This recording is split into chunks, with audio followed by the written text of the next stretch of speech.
Digital अदायगी पर relief, नकद खरीदारी पर तकलीफ, हुकूमत का टैक्स चोरों को पकड़ने के लिए नया जाल फेंकने का फैसला। बजट में पेट्रोल समेत हर किस्म की नकद खरीदारी पर इजाफी रकम देने की तजवीज़। पेट्रोल पंप से नकद तेल खरीदने पर ₹3 तक इजाफी वसूली की सिफारिश। ज़राए FBR के मुताबिक मैन्युफैक्चरर्स और एक्सपोर्टर्स नकद फरोख्त पर इजाफी 2% टैक्स वसूल कर सकेंगे। दुकानों पर नकद खरीदारी पर भी इजाफी टैक्स लगाने की तजवीज़। तनख्वाहदार तबके को सैलरी पर रिलीफ मामूली नौयत का होगा। नॉन फाइलर्स भी अब अपनी खैर मनाएं। आइंदा माली साल यौमिया 50,000 से ज़्यादा रकम निकलवाने पर इजाफी टैक्स की तजवीज़। विद होल्डिंग टैक्स की शरह 0.6% से बढ़कर 1.2% मुतवक्के। FBR ज़रा के मुताबिक बजट में 850cc से छोटी गाड़ियों पर सेल्स टैक्स में इजाफे का इम्कान। वफाक और सूबों के लिए सालाना तरक्याती प्रोग्राम तैयार। कौमी तरक्याती बजट के लिए 4,000 अरब रुपए से ज़ायद की रकम मुख्तस करने की सिफारिश। पाकिस्तान ने जंगी जनूनी मोदी की सफारती महाज पर सर्जरी शुरू कर दी। बिलावल भुट्टो की क़यादत में वफ़द की अक़वाम मुत्तहिदा में चीनी मंदूब से मुलाकात। भारत के जारहाना इक़दामात ख़त्ते के अमन के लिए ख़तरा है, चीन और पाकिस्तान में इत्तफ़ाक़। बिलावल भुट्टो ने भारतीय इश्तिआल अंगेज़ी के दौरान चीन की हमायत पर शुक्रिया अदा किया। पहलगाम हमले के बाद की सूरत हाल से आगाही। भारत के जारहाना रवैये के मुकाबले में पाकिस्तान के ज़िम्मेदाराना तर्ज़ अमल पर रोशनी डाली। कहा, अफसोस है भारत ने पाकिस्तान की गैर जानिबदाराना तहकीकात की पेशकश को मुस्तरद किया। जनूबी एशिया में पायदार अमन के लिए जम्मू कश्मीर के तनाज़े का हल नागुज़ीर है। वफ़द ने सेंटास माहदे को मुअत्तल करने जैसे इश्तिआल अंगेज़ इक़दामात की तफसीलात भी शेयर की। बिलावल भुट्टो की अक़वाम मुत्तहिदा की सलामती कौंसिल के मुंतखब अरकान से भी बैठक। डेनमार्क, यूनान, पनामा, जापान, जनूबी कोरिया और दीगर के सामने पाकिस्तानी मौक़िफ़ रखा। बेबुनियाद भारतीय इल्ज़ामात को दलाइल के साथ मुस्तरद कर दिया। सलामती कौंसिल के मुंतखब अरकान ने पाकिस्तान की सफारती काविशों को सराहा।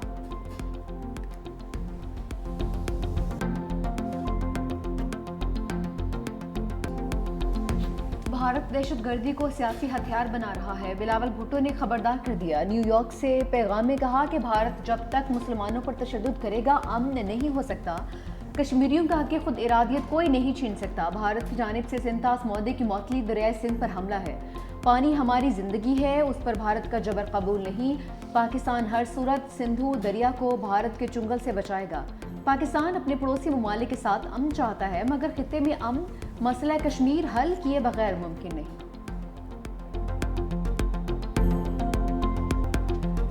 तरक्याती बजट में कटौतियों की सेंचुरी। हुकूमत ने वफाकी तरक्याती बजट में 100 अरब रुपए का कट लगा दिया। रवा माली साल के लिए तरक्याती बजट 1,000 अरब रुपए मुकर्रर। वफाकी वज़ीर मनसूबाबंदी हसन इकबाल कहते हैं, निस्फ से ज़ायद बजट कर्ज अदायगी में जाएगा।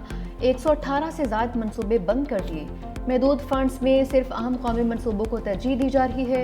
664 अरब इंफ्रास्ट्रक्चर के लिए रखने का तखमीना है।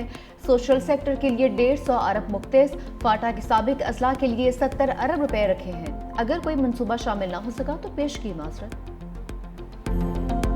हसन इकबाल ने हाथ खड़े कर दिए। मुशीर खजाना खैबर पख्तूनख्वा मुज़म्मिल असलम का रद्द-ए-अमल। प्रेस कॉन्फ्रेंस में कहा, पिछले दिनों वफाकी हुकूमत ने उड़ान प्रोग्राम शुरू किया। कहा गया मईशत 3,000 अरब डॉलर की बन जाएगी। इस दावे पर पूरा उतरने के लिए सालाना 9% से तरक्की करना ज़रूरी होता। इस बार तरक्की का हदफ सिर्फ 2.4% रखा गया है। वफाकी हुकूमत ने 1,800 अरब के तरक्याती प्रोजेक्ट्स ख़त्म कर दिए। ज़राअत 2023 के मुकाबले में नीचे चली गई।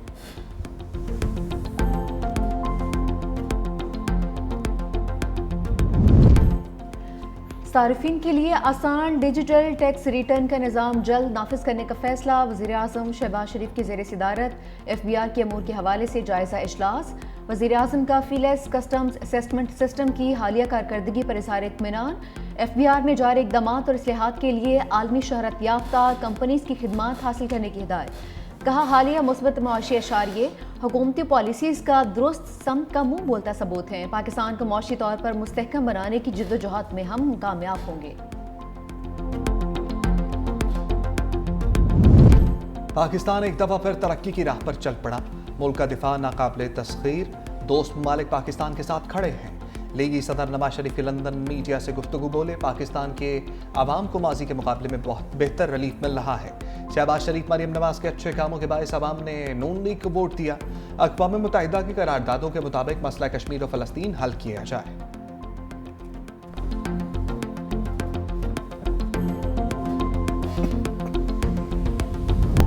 بانی تحریک انصاف کا چوتھی بار پولی گرافک ٹیسٹ کروانے سے انکار، لاہور پولیس کی ٹیم ٹیسٹ کے لیے ڈیالہ جیل پہنچی۔ سابق وزیر اعظم نے تفتیش میں تعاون کیا، نہ ٹیسٹ کروایا۔ ذرائع کے مطابق بانی لاہور پولیس ٹیم کے سامنے پیش ہی نہیں ہوئے، انکار کے باعث police team photogrammetric voice matching test بھی نہیں کر سکی۔ لاہور پولیس کی خصوصی ٹیم 4 گھنٹے انتظار کے بعد واپس چلی گئی۔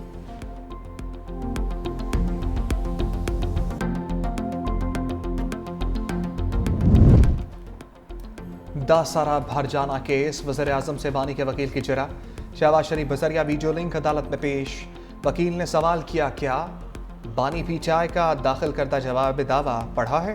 وزیر اعظم نے جواب دیا، میں نے بانی کا جواب دعویٰ بالکل بھی نہیں پڑھا۔ شہباز شریف جرح کے دوران وکیل کے طرز سوالات پر برہم، کہا وکیل صاحب اسٹامپ اور سائن میں پڑے ہیں، کیس پر نہیں آ رہے۔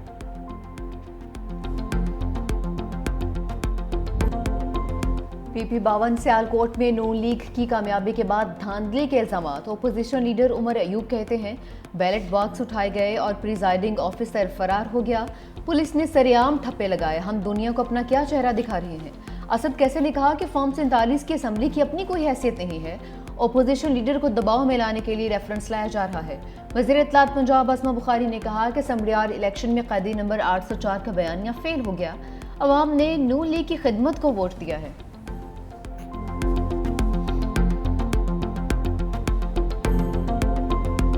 مودی کو عالمی سفارتکاری میں شکست در شکست، کینیڈا میں G7 اجلاس میں اب تک دعوت نہیں ملی۔ 6 سالوں میں پہلی بار بھارتی وزیر اعظم ممکنہ طور پر اجلاس میں شرکت نہیں کریں گے۔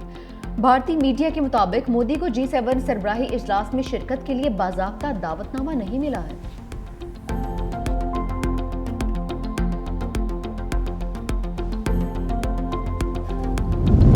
پاکستانی فضائی حدود بند، بھارتی ایئر لائنز کی سانسیں بند، ایئر انڈیا کا اپنے اخراجات بڑھنے کا اعتراف۔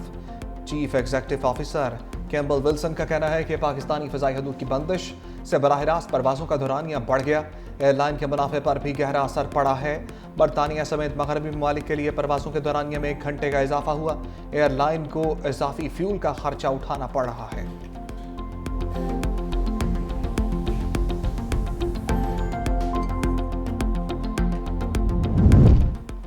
مودی سرکار پاکستان کے نام سے بھی خوفزدہ، ریاست آسام میں پاکستان سے ہمدردی کے الزام میں 81 افراد گرفتار۔ بھارتی میڈیا کے مطابق گرفتار افراد نے سوشل میڈیا پر پاک بھارت تنازع کے دوران بھارت کے خلاف اور پاکستان کی حمایت میں پوسٹ کی۔ ایک شخص کو صرف پاکستان کا جھنڈا پوسٹ کرنے پر گرفتار کیا گیا۔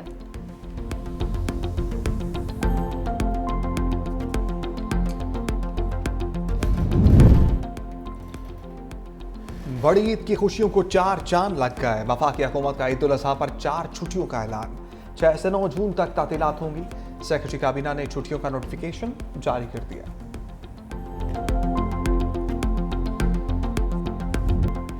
روشنیوں کا شہر، زلزلوں سے کانپ اٹھا، DHA میں زلزلے کے جھٹکے، شدت 3.0، گہرائی 13 کلومیٹر تھی۔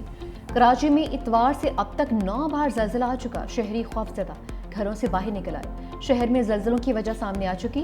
چیف میٹرولوجسٹ امیر حیدر کہتے ہیں کہ زلزلے کے جھٹکے لانڈی فالٹ ریجن میں آ رہے ہیں، یہ زلزلے کی معمولی جھٹکے ہیں، اس فالٹ لائن پر کبھی بڑے زلزلے کے جھٹکے نہیں آئے ہیں۔ کراچی کی دوسری فالٹ لائن تھانہ بولا خان کے قریب ہے، یہ دونوں متحرک فالٹ لائنز ہیں، فالٹ لائن کو معمول پر آنے میں چند روز لگ سکتے ہیں۔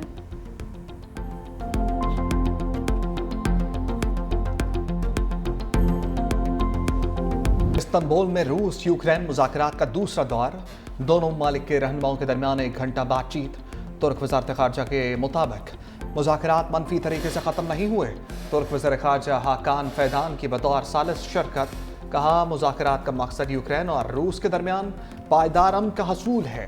ترکیہ اس حوالے سے اقدام اٹھانے کو تیار ہے۔ گزشتہ روز یوکرین نے ڈرون حملوں میں روس کے درجنوں طیارے تباہ کر دیے تھے۔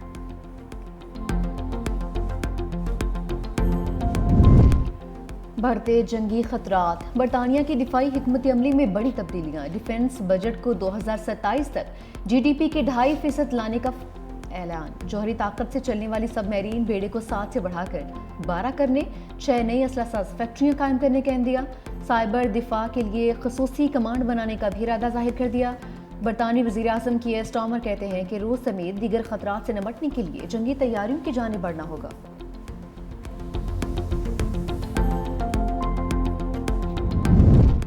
اقوام متحدہ مصر اور ایرانی حکام کی بیٹھک قاہرہ میں ایران میں بڑھتی ہوئی یورینیم افزودگی پر مذاکرات ایرانی وزیر خارجہ عباس عراقچی کی مصری صدر عبد الفتاح السیسی سے ملاقات نیوکلیئر ایجنسی کے ڈائریکٹر رافیل گروسی کا بڑھتی یورینیم افزودگی پر تشویش کا اظہار ایران نے اقوام متحدہ کی رپورٹ کو سیاسی قرار دے دیا